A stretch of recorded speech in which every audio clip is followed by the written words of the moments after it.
Hey guys, how's it going? Today we are going to review a screw bolt extractor kit that I got from Napa. This is it right here. And we're also going to extract a broken ball joint from a steering cylinder on a Jacobsen mower.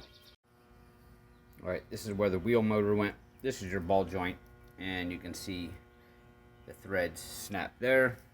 This is the steering cylinder I have in the vise, and that is what's remaining of the ball joint that is screwed in there. Now, I already went, for sake of speeding up the video, I got a bit and I drilled right through the center of that bolt. Now, I got this little extractor kit from Napa. Basically what you want to do is you want to take the right size according to your bit. You're going to set that in there, and then we're going to tap with a hammer lightly and compress this in, and then you want to turn this counterclockwise.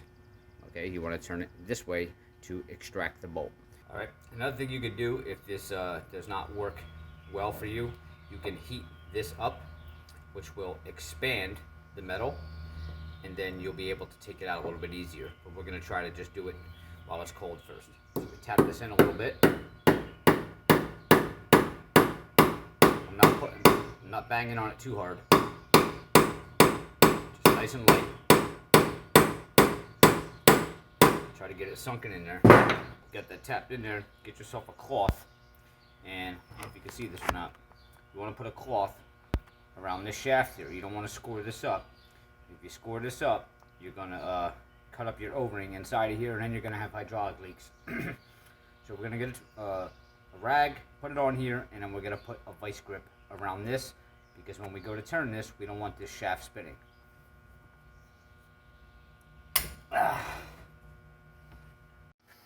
Okay, so I have some shop towels around here protecting the shaft. I got a vice grip here, and I also set a vice grip up here on the tip.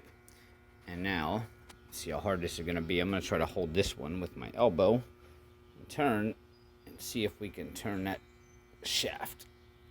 Oh, there it goes. I know it's a little blurry, but it's turning.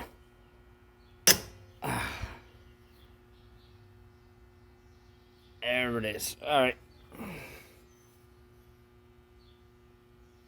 And it's out. Voila. Now, rather than having the company pay for a $200, $300 lift cylinder with the bolt snapped inside, I just retracted this, and it's only going to cost them $30 to order a new ball joint, and we will re-thread it back in there. But that's it. It's really simple. I'll show you the extractor kit again that I got.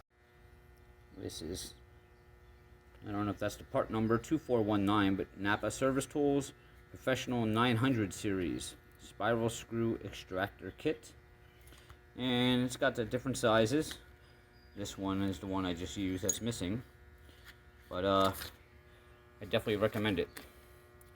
Very good kit, works good for me, saved my company money right now, so I'm happy. Alright guys, please hit subscribe below and give me a like. I'm trying to get my subscribers up. I do these videos daily, and I'll see you next time.